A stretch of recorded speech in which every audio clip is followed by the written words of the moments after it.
Je m'appelle Cécile Babiol, je suis une artiste qui s'intéresse au son depuis très longtemps, qui s'intéresse à l'histoire des techniques et aussi au langage. Ici, nous sommes dans la salle du parloir à l'abbaye de Maubuisson et je présente dans cette pièce deux installations.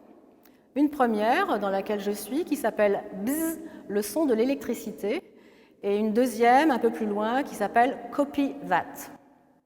Alors, bzz, le son de l'électricité, ça s'écrit BZZ comme l'onomatopée bzz, est une installation qui essaye de faire visualiser et entendre le son brut de l'électricité. Il se trouve que depuis qu'on est dans le monde numérique, on n'a plus vraiment d'idée claire sur ce qu'est le son, on oublie même que c'est une vibration.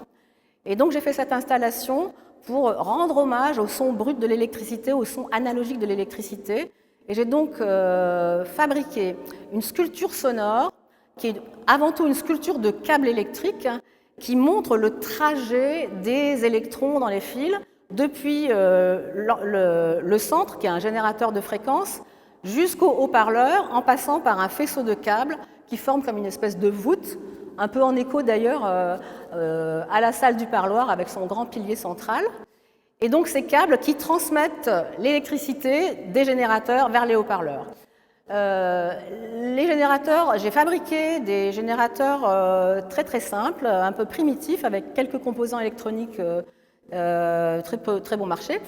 Et ces 6 générateurs fabriquent donc des séquences moitié rythmiques, moitié drone, on va dire, de sons vibrants qui sont répartis sur les haut-parleurs.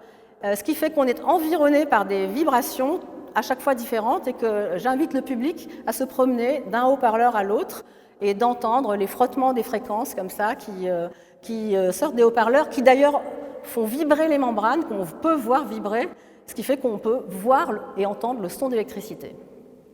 Alors la deuxième installation, Copy That, est une installation que j'ai faite avec un autre artiste programmeur qui s'appelle Jean-Marie Boyer. Et donc, Copy That, c'est un mot dans l'argot, enfin c'est une expression dans l'argot des gens qui font de la CB, de la radio amateur ou même chez les militaires, qui veut dire Do you copy that? Ça veut dire est-ce que tu me reçois? Copy that, je te reçois 5 sur 5. C'est un chat formé de 2 stations, mais au lieu que ce soit un chat qui passe par Internet, c'est un chat qui utilise un système de FM, de radio FM. C'est basé sur le RDS, Radio Data System, qui est un système qui a été inventé dans les années 70 pour les automobilistes qui ont des autoradios, et puis pour que sur leur autoradio, il y ait indiqué le nom de la station et puis le nom du morceau qu'on est en train d'écouter. Donc c'est un système qui est fait normalement pour aller de la station radio vers l'autoradio, c'est-à-dire que ça a un sens unique. Mais nous, on a détourné ce système pour en faire un chat, c'est-à-dire à double sens, c'est-à-dire qu'on peut envoyer et recevoir des deux côtés. Donc il y a 2 stations, chaque station émet et reçoit des messages textuels, il y a un petit clavier sur lequel on peut taper le message, puis on voit ce qu'on a écrit sur un écran. La technique de RDS limite le nombre de caractères à 64, donc nous avons nous aussi limité les messages à 64, et les messages sont envoyés d'une station à l'autre, et quand ils sont reçus lettre après lettre, ce qui fait que pendant un moment, avant que toutes les lettres soient reçues, on ne peut pas vraiment lire le message, on est obligé de deviner les mots, parce que tant que toutes les lettres ne sont pas arrivées, ça arrive dans le désordre, on ne comprend pas.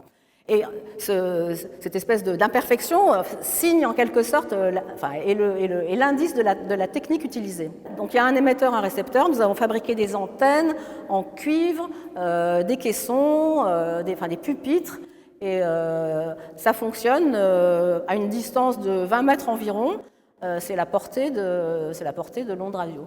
Donc c'est une installation qui est montrée pour la première fois, c'est une installation qui met en œuvre donc une conversation, et elle a donc toute sa place dans le parloir, qui, à l'abbaye de Maubuisson, était le seul endroit où les religieuses avaient le droit de parler.